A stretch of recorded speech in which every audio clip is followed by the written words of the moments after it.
Ladies and gentlemen, thank you very much for joining us this morning for the Militias and Armies developments in combat and political performance of armed non-state and non-state actors. Since the end of last century, there has been an increase in the activities and the level of political performance of the armed non-state and state actors. For this reason, we can safely say that governments cannot have a monopoly on the use of armed force. We see today the Houthis in Yemen, in Iraq, the Popular Mobilization, in Lebanon, Hezbollah, have been playing an increasingly important role. There are other questions now that we have to deal with. Chief amongst these questions are what were the reasons behind this rise in the political performance of armed non-state and state actors, and how will this impact the performance of state actors, and on what impact will it have on democratization and the legitimacy of the state. In this conference, we will discuss 30 cases from 20 countries, and our first presentation will be with Dr. Omar Ashour, who will give us a brief about the conference in general and the main themes and topics.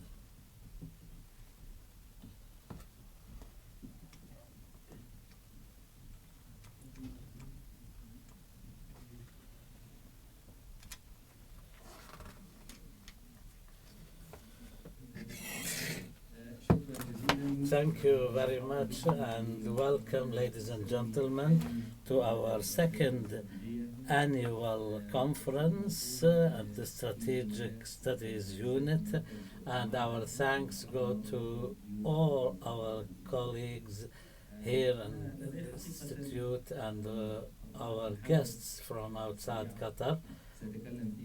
I have four main themes I will quickly go through. The first theme is why have militias and armies. Secondly, the difference between regular armies and non-state actors, militias and the like, and the database we have here at the center. And I will mainly allude to the case of the Islamic State or ISIS. First of all, we pose the question, why should we organize a conference on militias and armies? As my colleague Mus'ab has just said, the rise in the political and military performance of armed non-state and state actors, and which of course merits some careful study. Also, there has been different alliances and interventions within the context of war in this region and the surrounding region, and also the impact of militias and organizations like the Hezbollah and others. We notice that in this part of the world, in this region, there has been alliances and interventions. There are reasonable, logical, or rational reasons for this, for having such organizations or militias. Maybe the cost politically is less, militarily and socially also engaging in alliances with such organizations is less costly than regular armies. Of course, there are smaller countries which engage in alliances with them, like Saudi Arabia and Iran, and bigger states like the United States and others. The other point here is the increase in the legitimacy of these militias and armed groups within countries and within communities due to political or sectarian or other reasons. In this context, we find that, and compared to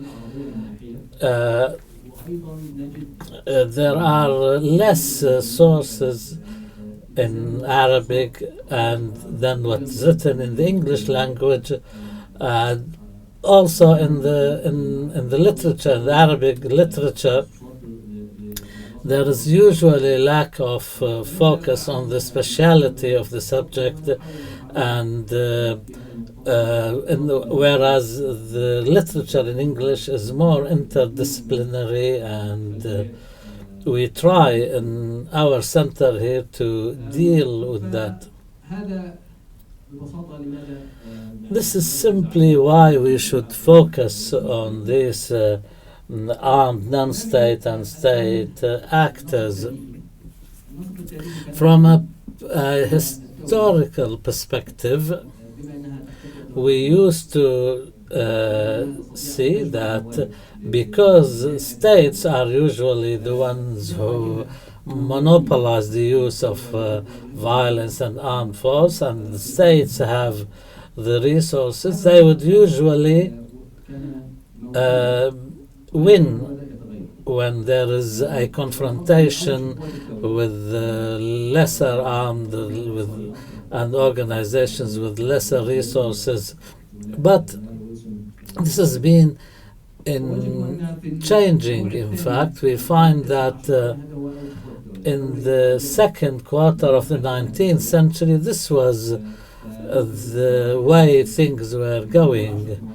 And 9 out of 10 cases, the state used to defeat the rebellious armed groups. This was in the second quarter of the 19th century. We analyze the situation post-World War II until today. I would like here to recognize our colleagues at the center for their contribution to the collection of the data. We looked at, compared to the second quarter of the 19th century, in this period of time, the state would win in about 2/3 of the cases, 47% or thereabouts. The rest, either the armed force would win, or the dispute remains undecided, and the matter would be settled eventually through political settlement, through the political wing of the armed group or something. 1/5 of the conflicts would remain unsolved. If we go back to the Yale database, until 2005, if we remove the 30 years after the end of the World War II until 1975, if we remove this chunk of history, you will find that the times the states have won became less, and this was the percentage. Also, we noticed that the political settlements increased in Georgia, Libya 2001, South Sudan 2005. And maybe more settlements will be achieved, like in the case of the Taliban in Afghanistan. The Ukraine may see a political settlement. So therefore, this phenomena is continuing. So when states cannot decisively achieve a military victory, they find themselves resorting to political settlement. The strategic and security studies have done a lot, in fact, to diagnose why the weaker part can withstand or end up being victorious, and different interpretations are given to this. This can be based on, for example, geography-centric explanations go to the fact that the geography or the terrain can be utilized in favor of the armed group. Sun Tzu, for example, said that geography is one of 5 main elements to achieve victory,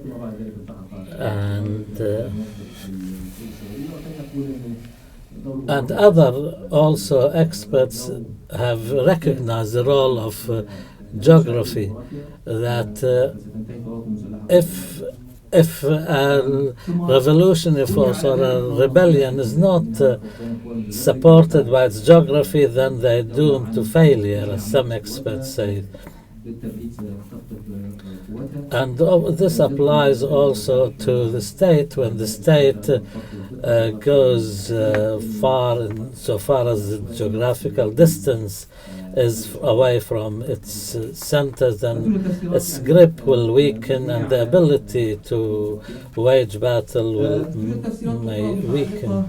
There are other explanations also regarding local support. Maybe the only thing that Mao agrees with General Matthias is Mao used to say that the rebellion should move or swim amongst people like fish swim in water. And also the important factor here is the allegiance of the local people, and to whom they give their allegiance. And this is the concept behind the American Army's concept of gaining the hearts and minds of people. So therefore, these explanations center around these factors. There are other explanations which explain this phenomenon through outside support. By and large, the rebellious movements which gain support from the outside stand a better chance of achieving military victory. Amongst the famous studies in this regard by RAND organization, which studied 89 rebellious movements, and in conclusion said that if these rebellions lost their outside support, their ability to achieve victory will go down to about 25%, and if they get outside support, the chances are likely to increase to about 75%. There is also focus on the 3 P's: public opinion, propaganda, politics. Public opinion is obvious that if the rebellious force manage to utilize propaganda, well, they can influence the public opinion, and the public opinion then in turn would pressurize the political system to resort to a settlement. Some said this particular explanation pertains to democracies, although public opinion can also be of consequence in non-democratic countries. There are also a group of explanations which relate to the strategies of war.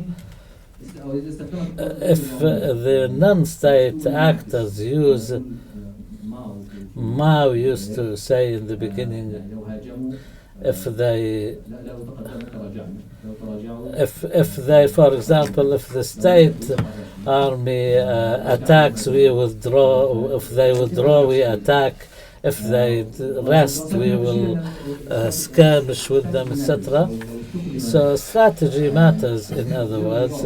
If this counter strategy is used, mainly statistics say that the non-state party can win despite their weakness. Adam Toft has studied more than 100 cases and concluded that the non-state party, when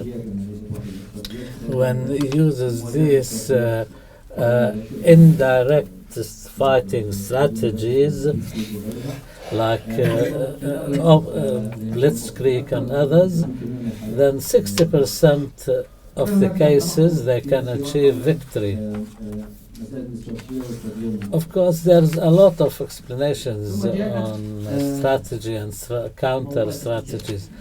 Then came the tactical side. This is not, of course, part of the strategy, but the huge technological advances and employing all these technologies, starting from intelligence gathering to military matters and sciences, and also to organizational matters. All of these have changed the balance of power, have tilted this photograph is not very accurate, but it represents two phases: war and industrial age warfare, and technological age warfare. But of course, there is always the ability to make use of the. So the track here, the technical track, as it's called, is representative of the industrial age, and the other photograph of the technological age. Then we'll come to the part which I'll focus on in my next book, which pertains to the tactics employed by ISIS. Sometimes the tactics employed have no chance of success, but they can change the way the battle goes on. Maybe what happened in 2014, when the ISIS managed to gain control over vast swathes of land. Also the balance between the tactical and operational levels. We have a case which is a dilemma, really. Maybe hundreds of cases have been explained,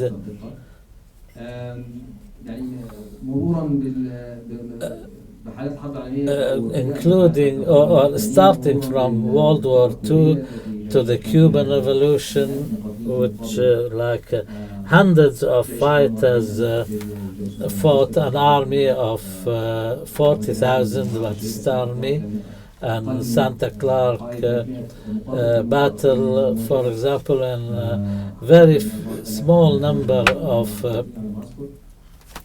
fighters fought some 4,000 or something government forces. The revolutionary forces were very small and very weak, but they achieved victory due to different reasons. Maybe the geography, or it was a military miracle, but it's something which can be explained. When it comes to the ISIS phenomena, this is a very extreme case, because what I said cannot explain what the case of the ISIS.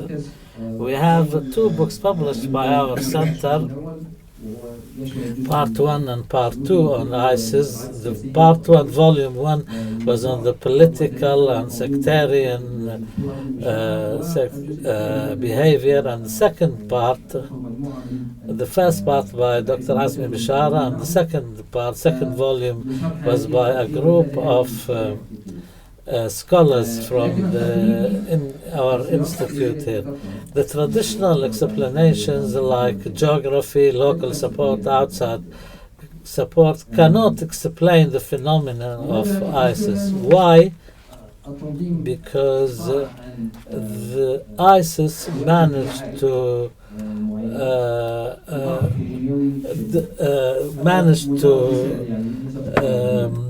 engage in some battles despite all the odds being against it. It was very weak.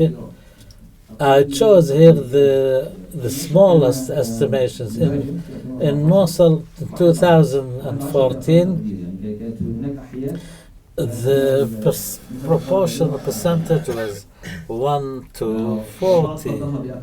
Some said more, but now we would be cautious in this.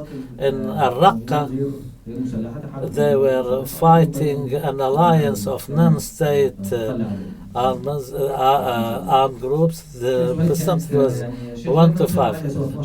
Sheikh Zuwaid, they only managed to control it for 12 hours because of the counterattack by the Egyptian army in support with another country. But the percentage was 1 to 50. This is also going by the least estimates. In certain,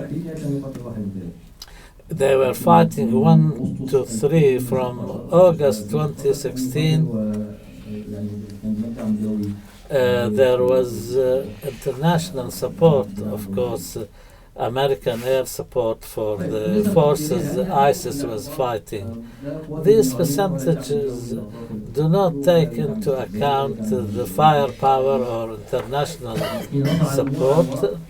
When we put things on paper, all of this doesn't make sense, in fact. In addition to this, the losses incurred were huge.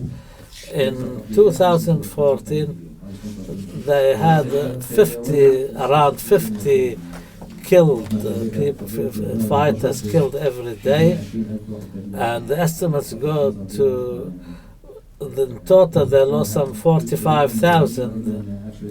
So either there was a large number of civilian victims, or the number of ISIS fighters were a lot more than what the estimates determined.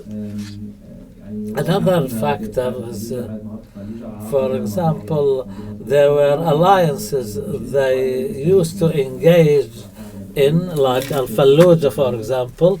These alliances were very fragile.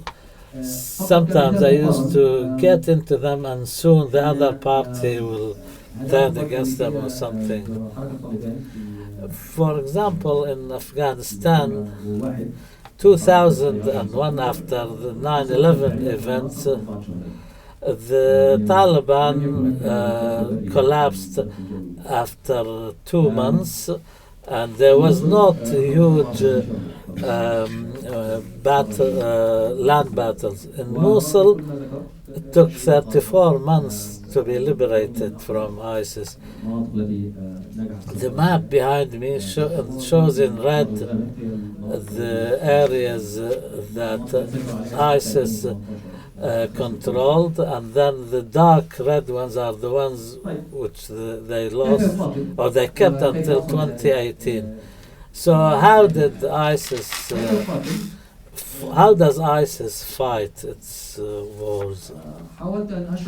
I tried to explain this in a book which the center will publish in Arabic, and maybe it will be followed by an English translation.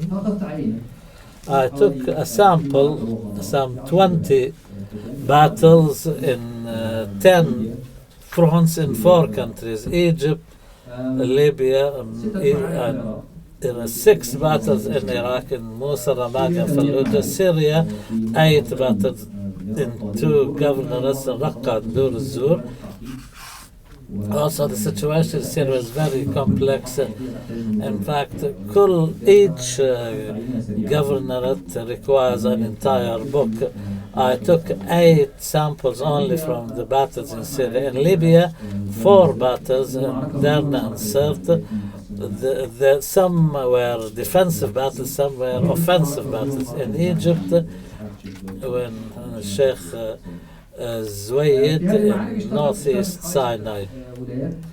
6 wilayas. Each wilaya can be studied as an independent unit for analysis purposes. Then their relationship with the center can be discussed, like Raqqa and Mosul, for example. Their relationship is not always seen as full independence or full dependence. 7 wilayas or provinces took part directly in the fighting, and 7 played a supporting role. This fighting involved 7 armies. Some were part of the international coalition, and some were not, like Iran, for example, and the Syrian regime, another example. Also, there are more than 10 organizations. If we took them individually, there'll be more than that.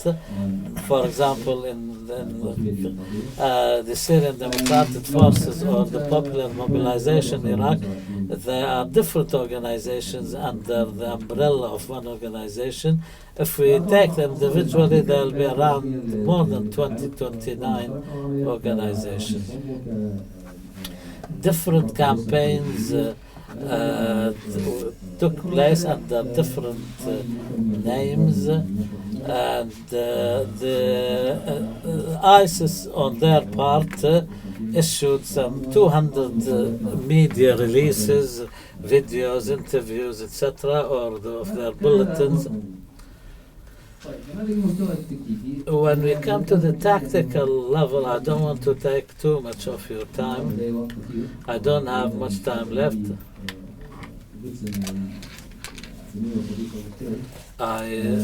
I want to allow for my colleague who will follow me in this presentation. At the tactical level, why did I choose to look at the tactical level? Because this is an important factor and gives us an idea. In the case of Sheikh Zuwayd in northeast Sinai, they followed the same pattern. 21 groups attacked 21 targets in 2015. They took parts of the town, but they lost the battle after 12 hours. This is how ISIS fights. In the case of Sinai, they're mainly terrorist tactics and urban warfare. 47% were like the categories of tactics used. It's not just one tactic, as you see. 13%. This was basically assassinations of killing people who ISIS accuses of collaborating with the armies. This is the raw case where there is very little development than previous cases. The third case is more complicated in 2016. Also, they rely on explosive devices, and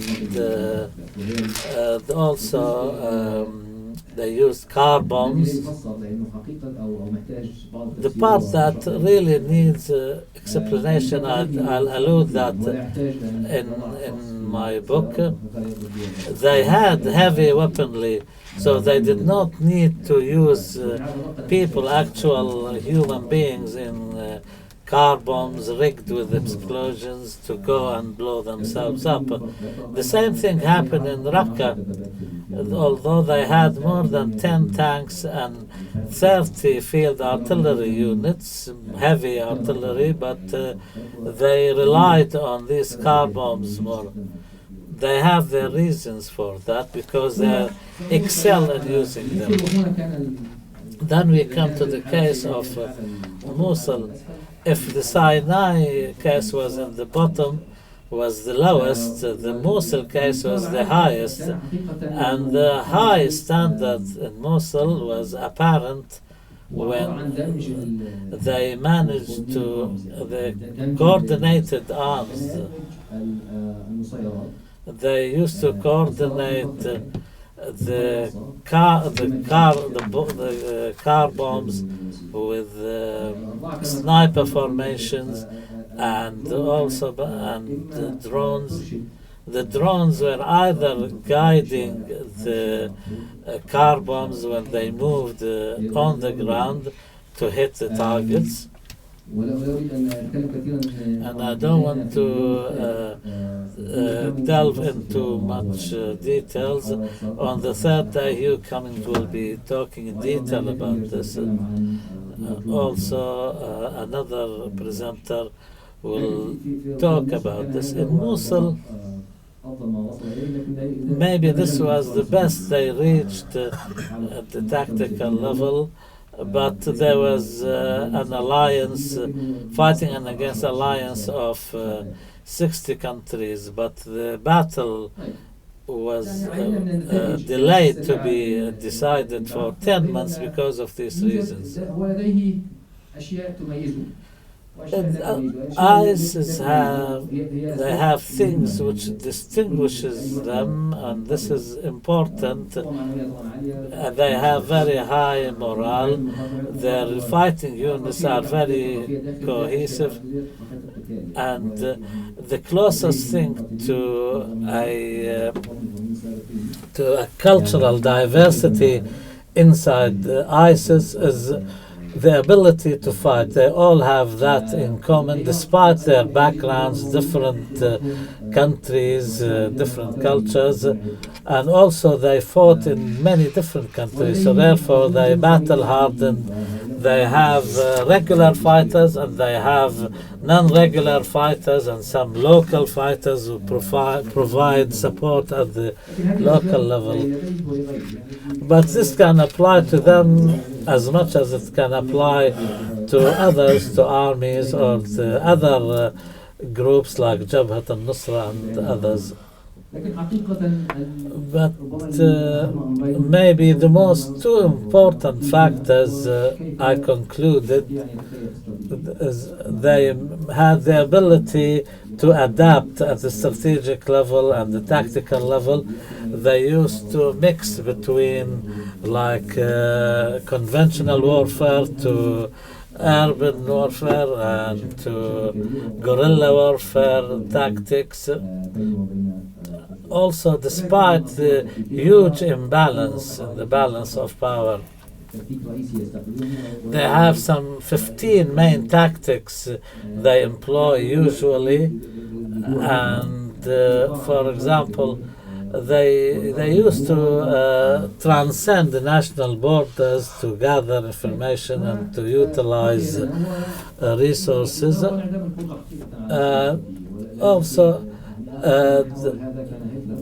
the last party which tried that was Hitler. Hitler used to manufacture his own weapons, but ISIS cannot, of course, and nobody in the world can achieve the objectives they try to achieve with these resources or others. The ISIS's resources, of course, are very limited, also, but they learn from their experiences and they try to achieve their objectives. Their objectives are usually far less than those of the state actors.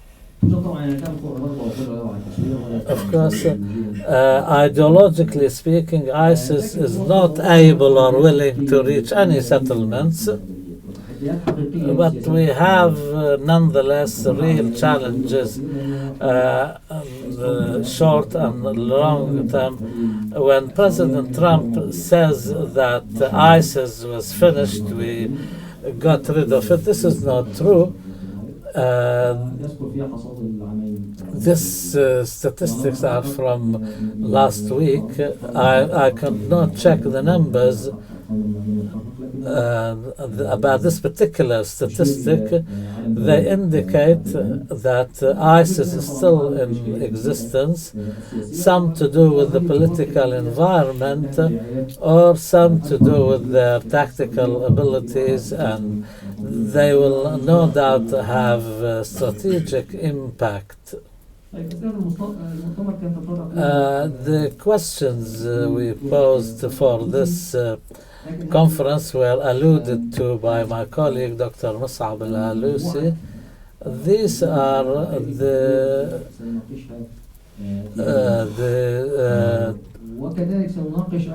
flags or symbols of the different non-state actors that we will be discussing throughout this conference sessions, and maybe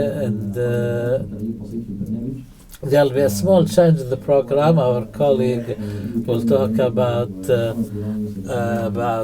tunnel warfare, and also others will speak in the last session on how drones and electronic warfare and car bombs have become tools in this kind of warfare. I will leave it here and apologize for taking too much of your time. Dr. Mus'ab al-Alusi will introduce Professor Larry Goodson as next speaker. Now we'll move to Professor Larry Goodson. He is a professor of Middle East Studies at the U.S. Army War College. He will be talking about the first great war of the 21st century, hybrid warfare from Syria to the South China Sea.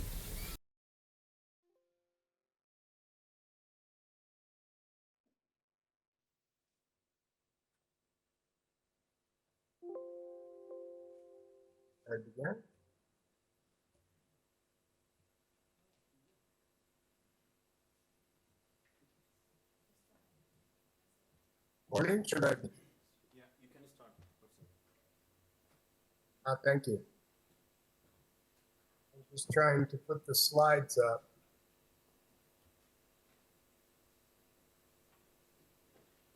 Have I shared the slides? Yes. Very well.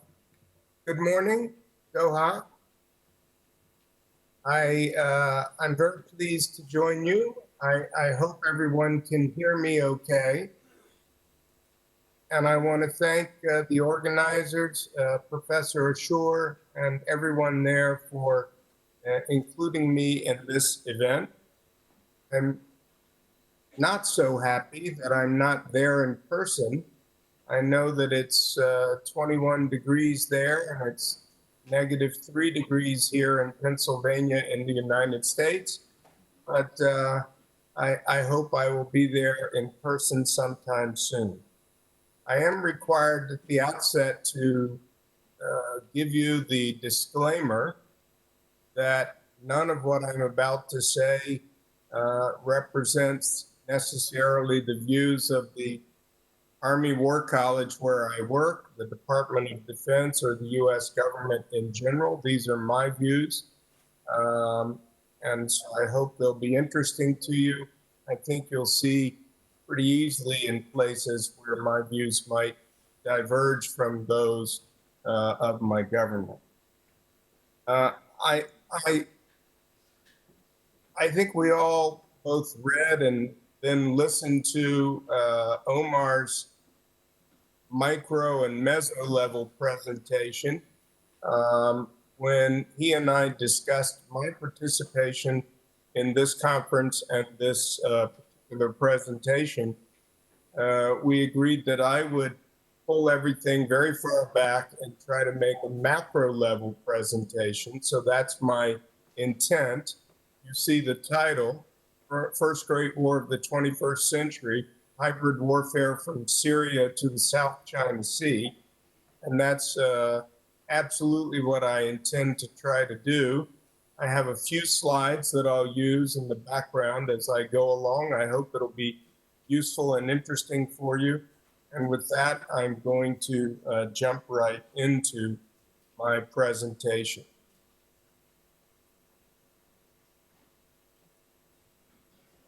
So this slide is for Omar, remembers me in an earlier period of my life, but it's also for everyone else. The reason I'm showing you this sort of biographic slide is because I much prefer this picture than the one that's in your program. No, that's not the reason, actually. The real reason is I wanted you to understand how I came to this research project that I'm going to talk to you about, which intersects with the research that so many of you are doing at a much more granular and really important level for all of us on particular places and phenomena in the 21st century arena of conflict. As you can see from the slide, or perhaps you can deduce from the slide, I began my academic career studying war and conflict. My major fields were political science and economics. My minor fields, history and philosophy. So like so many people who study this subject, I came to it from this background. Secondly, I've lived and traveled in my region of specialization since 1986, including a fairly long period at the American University in Cairo, shorter period at the University of Ashour, and lots of time in many of the other countries of the region, including in Qatar and Doha in particular. Thirdly, I joined the US government after September 11th, 2001, actually in 2002, as professor of Middle East Studies at the US Army War College, where I've had the opportunity to educate senior officers from the United States around the world, many of whom now are, or some of whom now I should say, are now very senior practitioners of warfare for armed state actors around the world. And because of my specialization, I've also had my own opportunities to work with senior American officials over the last almost 2 decades. And more recently, I was on a visiting fellowship on sabbatical at Oxford University to work on the subject matter that I'm going to talk about here in just a moment, which you see, First Great War of the 21st Century from Syria to the South China Sea there. And then finally, of course, the pictures that you see there, at least the one on the bottom from my days with Mujahideen a lifetime ago in the 1980s, should hopefully suggest that I have some familiarity with the battlefield and with the granular level of both practice and research that so many of you are going to be presenting your research on with regard to other cases. So hopefully this slide give you a little bit of a framework to understand how I have approached this topic. From now on to the subject at hand. I argue that great wars are a particular subset in world history of great power conflict or great power war. At the top there, you see Graham Allison's recent book, Destined for War, where he asked the question of whether America and China can escape the Thucydides trap. So will a Thucydides trap, referencing the history of the Peloponnesian War, Thucydides' ancient history, will that produce a great war in the 21st century? My answer to his question, not the sort of hopeful answer that many people derive from his book, is that it already has produced a great war. That war is underway today. A great war, for me, is a subset of great power conflict, as I said. It's a war that has four specific characteristics. I've laid them out on this slide. It spans more than one continent or region. It produces excessive, unusually high death and destruction, directly related to the fact that it's such a large war spatially. It involves multiple great powers, with at least one on the major sides of the conflict, so that those great powers are in direct contention with each other. And at the end of the war, you can see that the war itself produces profound changes to the existing or pre-existing world order that was there prior to the war's start. You see in the reddish colored parentheses, I've put global 350 million, USA, China, Russia, and then China rises, USA declines, related to each of those characteristics. And those are what I think the current Great War will look like in terms of those characteristics when it's all done. So it will be a global war. It will, if it reaches the normal percentage of casualties that the previous 8 great wars in history, you see that below, have reached, it will then reach somewhere above 300 million dead globally. Of course, that could go considerably higher should it be a nuclear or biological war, but nonetheless, enormous casualties. It involves all 3 of the current major powers or great powers already, and it will continue to involve them. And I think at the end, China will rise, the USA will decline, and the world order that we had prior to the war will have changed. For the last year and a half, I have focused most of my work, this was most of my work at Oxford and the work prior to that at the US Army War College, on the history of this concept of great war. And I and my research assistants have identified 8 great wars in history. I've listed them there for you prior to this current war. Those wars all meet 4 criteria that I have set forth there. Whenever I give a lecture on this topic, inevitably audiences always want to argue with me about the 8, and they want to ask me about, this war or that war, why it's not on the list. And I normally have really good conversations about that.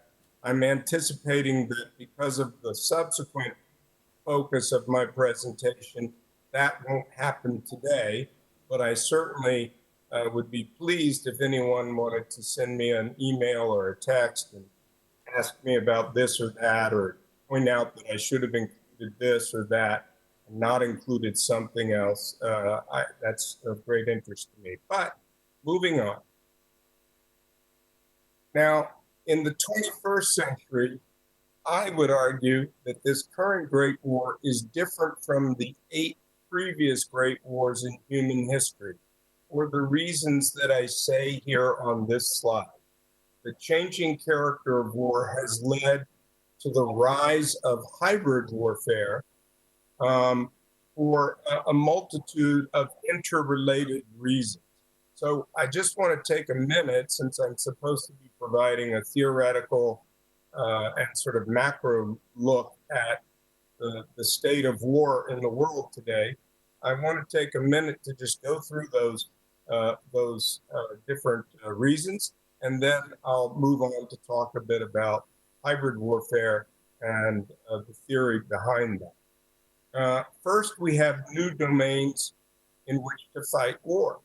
For most of human history, we had 2 domains, the land and maritime domains, right? And then about a century ago, we added the air domain so we could fight in air as well. And for much of the 20th century, we sort of struggled to adapt our doctrine and our approach to fighting in air to the newness, if you will, the fact that we'd never done it before. We have to develop a whole approach to war in the air. Now, in the last 40, 50 years, we've developed the space domains and the cyber domain. So we now have 5 domains. And that has changed, frankly, in my belief and understanding, the way in which we understand the definition of war. I think we all around the world still see war through a Napoleonic or post-Napoleonic lens. See war as battles between troops on the land or at sea or even in the air. But increasingly, war is done through the instruments that governments and corporations have put in space that make possible navigation, reconnaissance, and all sorts of things on battlefields on the planet, and through the ubiquitous cyber domain that interconnects computers and all sorts of other industrial and post-industrial systems around the world. That kind of war is different from the movies you've seen or the battlefields you've been on where people are shooting at each other. But it's also war if we are fighting war in those domains. Now, a second factor, of course, at the end of World War II, atomic weapons were used. In the period since then, 9 states have become nuclear weapon states. Your neighbor across the way, Iran, is pretty close to breakout status if it wants to go there. And that would make a 10th state and probably encourage another neighbor to acquire nuclear weapons. That would be an 11th state. So nuclear weapons have changed the global battlefield as well, reducing the latitude amongst great powers for them to deploy their armies and their navies, their militaries, against each other in ways that might drive them up the escalation ladder towards a nuclear exchange. Now, we've seen some nibbling at this, especially recently between Pakistan and India, but so far we haven't seen a real major confrontation, maybe since Korea, between states that were really significant nuclear weapon states. And that was really before China became a major nuclear weapon state. Third, as I said, the definition of war that I think most of us have in our minds, that has been imprinted on us by Hollywood and Bollywood and other movies and television, or for some of us on battlefields, is not wrong, right? Aleppo bears some similarities to Stalingrad in terms of the ugliness and the sheer level of destruction that has gone on at different points in history in both of those cities. But the definition of war is no longer complete. So I say it's obsolete here. Maybe a better word would be that our definition of war, that most of us have, is incomplete and perhaps also obsolete. If I reference Clausewitz, one of the famous theorists of war, in his multiple definitions of war, remember that he said war is both political and violent, right? It's political because war is a continuation of policy with other means. It's violent because he also said war is an act of violence. Actually, let me say it precisely right. War, therefore, is an act of violence to compel our opponent to do our will. All right? So war is political and it's violent. Now, political scientists like me and some of you have come up with various methodological ways to try to capture war versus non-war.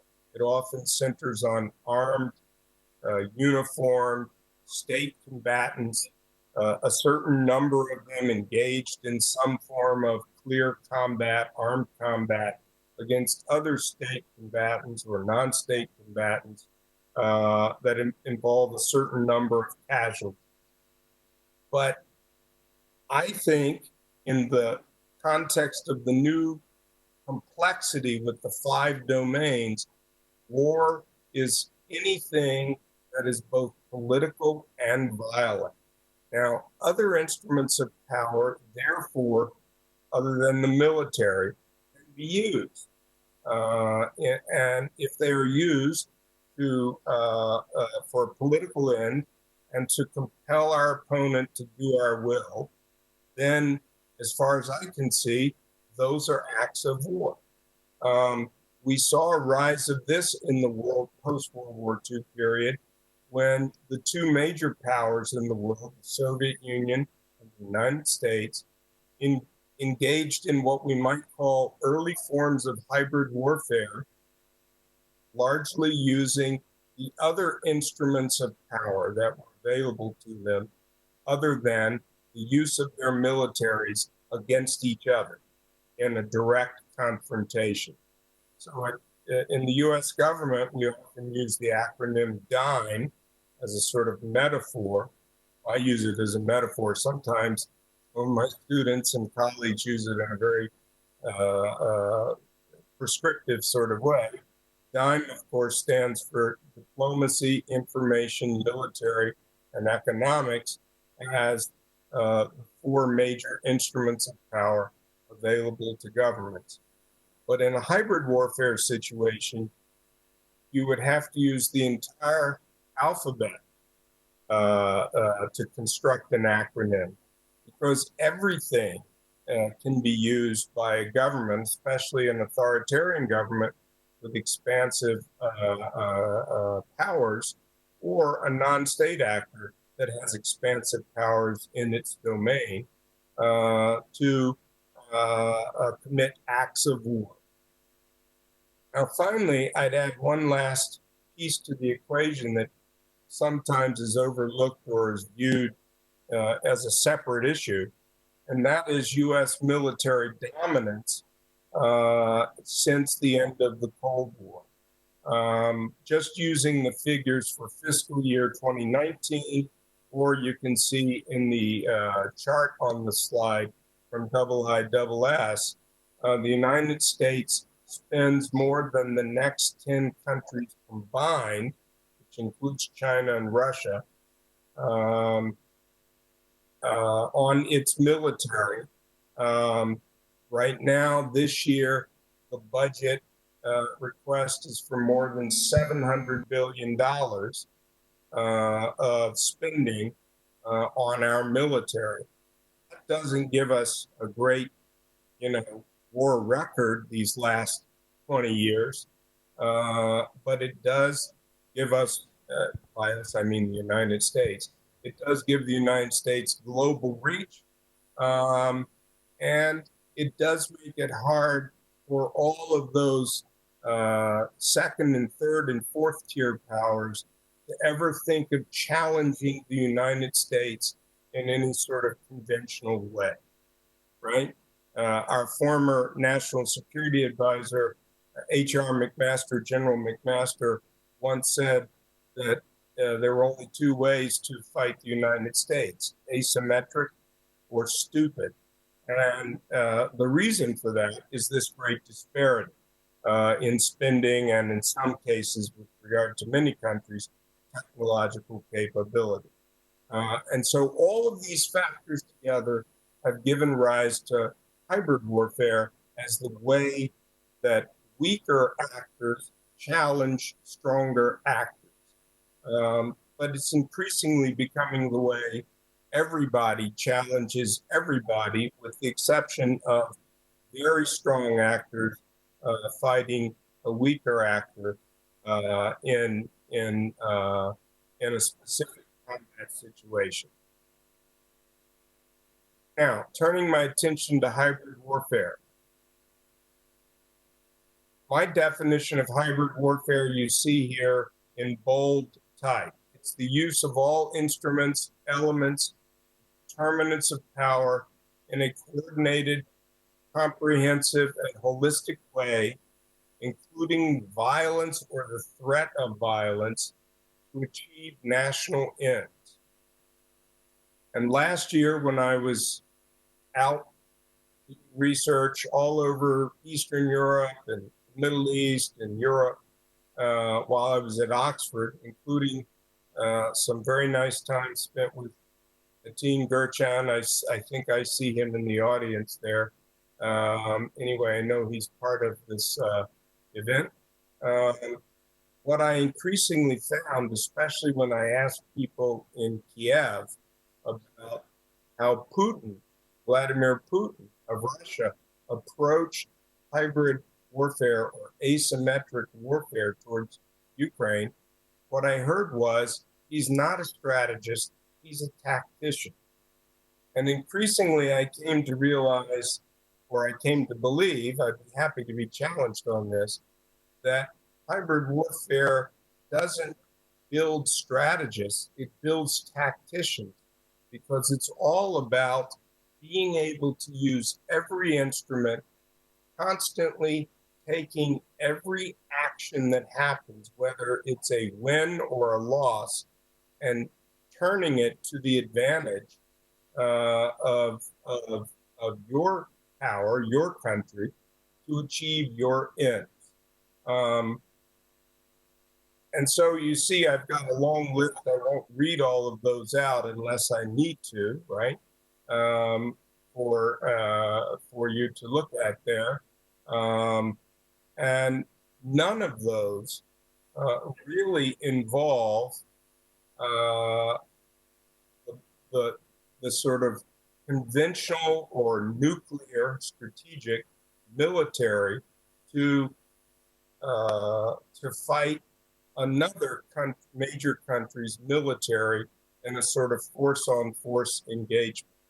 In fact, I would argue that neither China nor Russia wants to fight the United States in a major force-on-force engagement anywhere, when all of these other cheaper, less risky approaches can be used.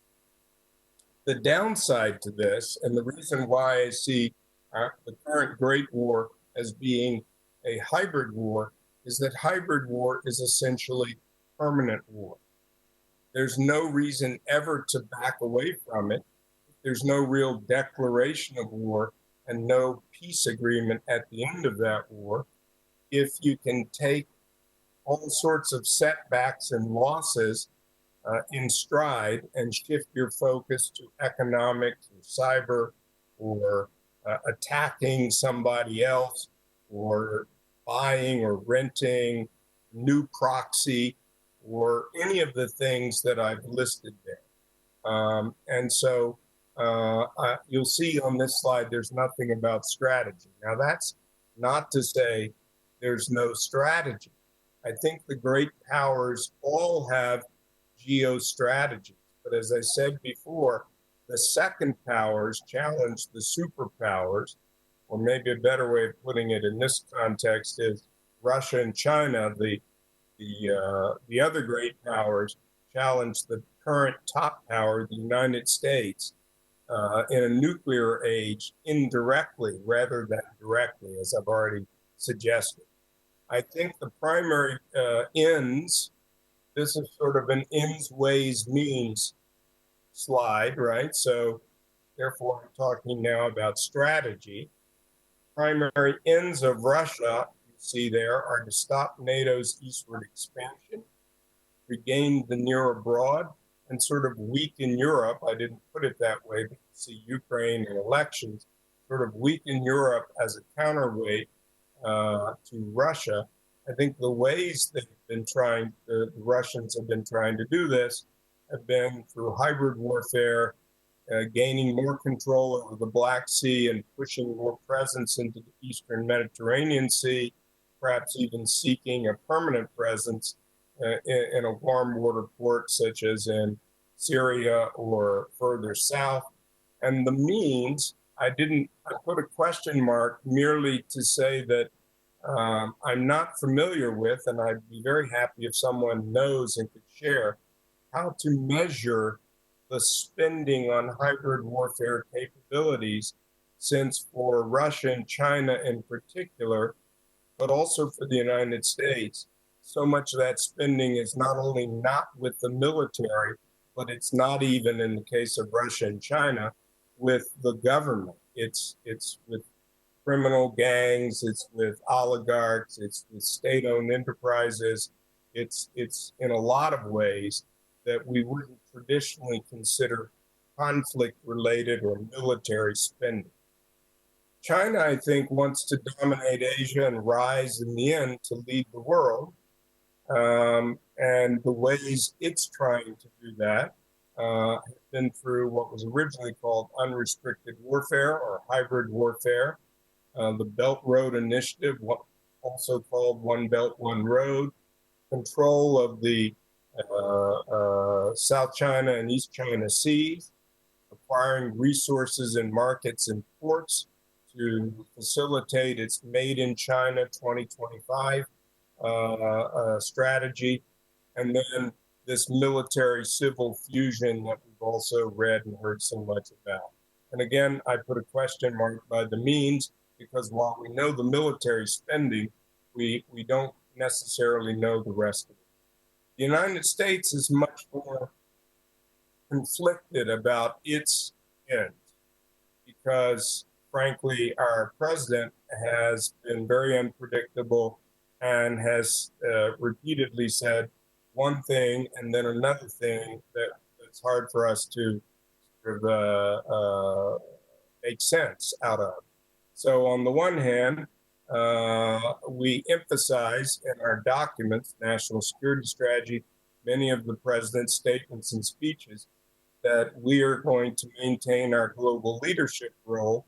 But on the other hand, we've often heard his campaign slogans and his rally slogans, America first, make America great again. A number of our government's actions have gone in that direction. So I'm not as clear on what I think U.S. ends are, because I think, frankly, President Trump reflects a kind of division within the American population over whether we're still maintaining our global leadership or whether we are sort of preemptively declining in the face of the challenges from China, Russia, India, European countries, and others. But unfortunately, our big budget for our military, which I did put on there, even though I had it before, that's our 2019 rather than 2018 figures you saw before. Our big budget allows us to focus more on open warfare, traditional warfare, rather than hybrid warfare. We do hybrid warfare. We're fairly good at some aspects of hybrid warfare, but we haven't had to do it because we were the weaker actor.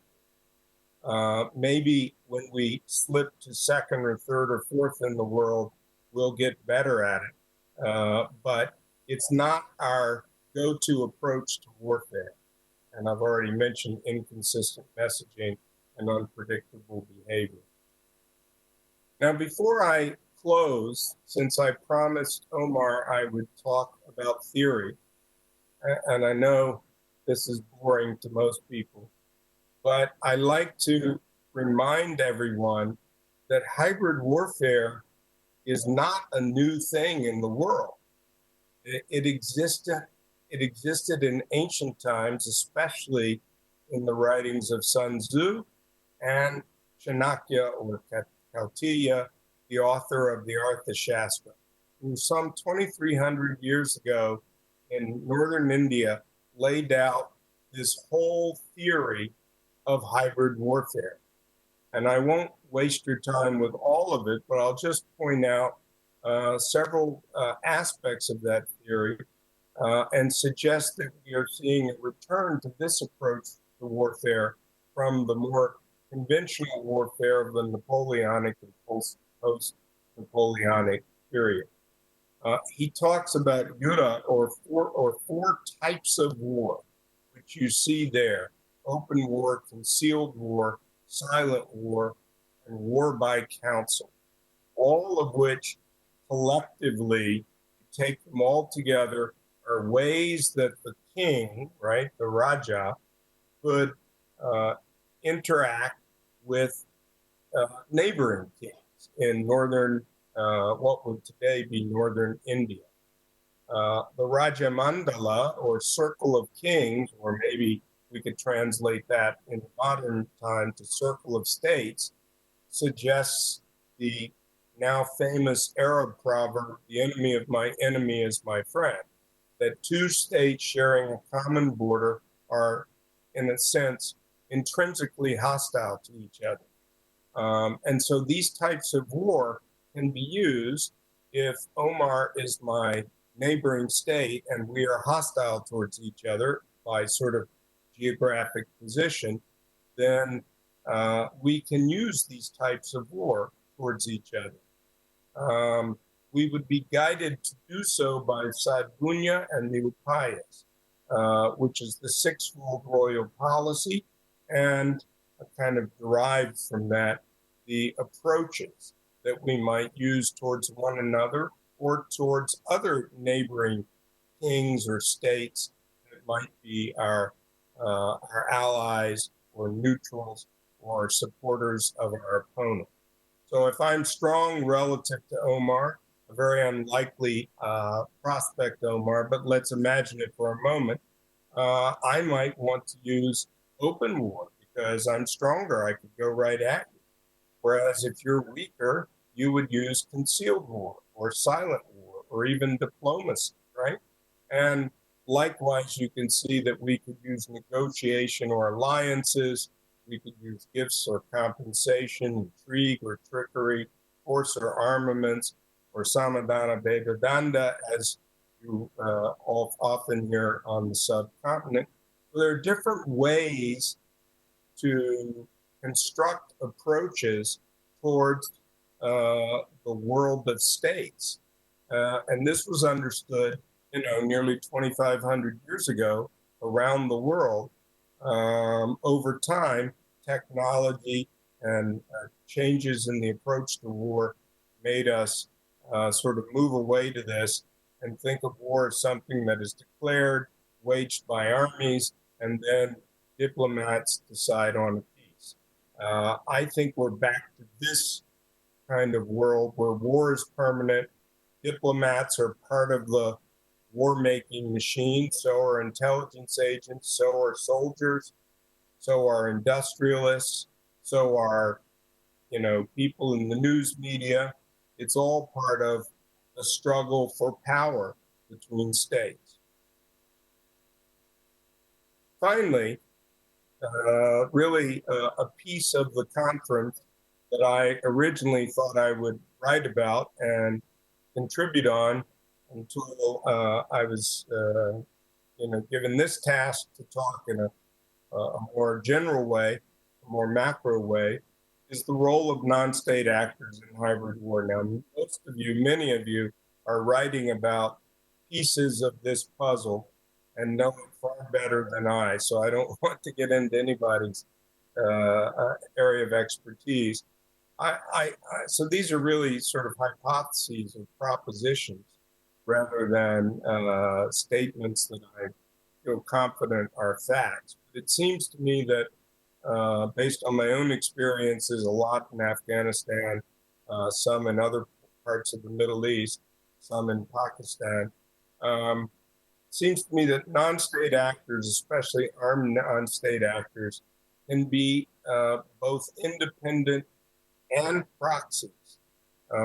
When they are independent, they have full agency, but they are more likely to be fully independent, it seems to me, in ungoverned spaces or poorly governed spaces, or in opposition to a government, right? I didn't put that, but obviously when there is a civil war or rebellion or revolution or internal violence, and some actors are against that government, it's not necessarily that the space is poorly governed, but nonetheless, you may have full agency, fully independent, armed non-state actors.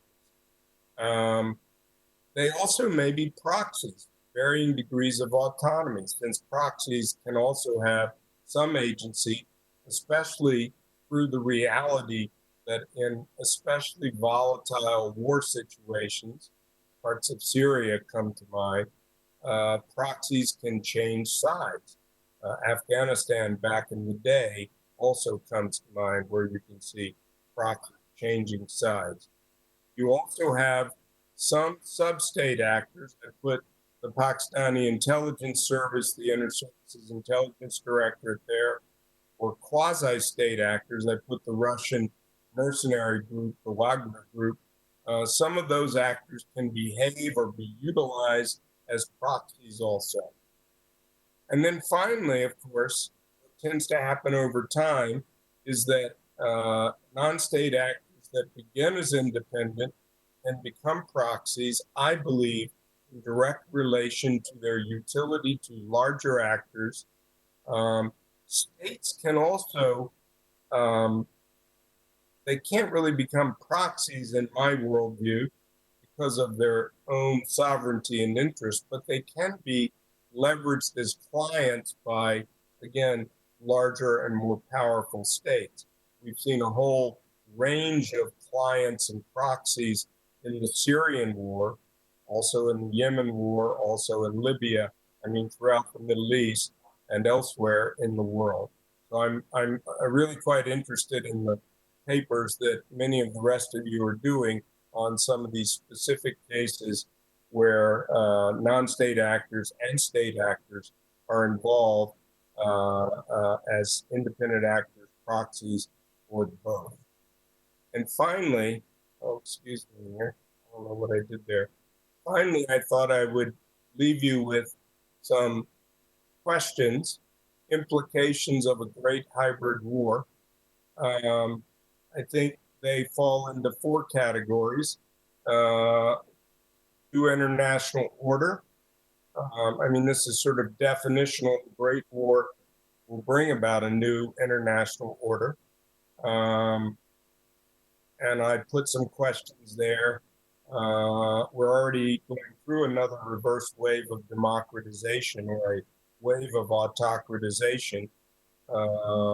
We are going to see some reordering of power alignments, I would think, not only between China and the United States, but between a number of powers that are second or third or fourth in terms of the tiers that they belong to.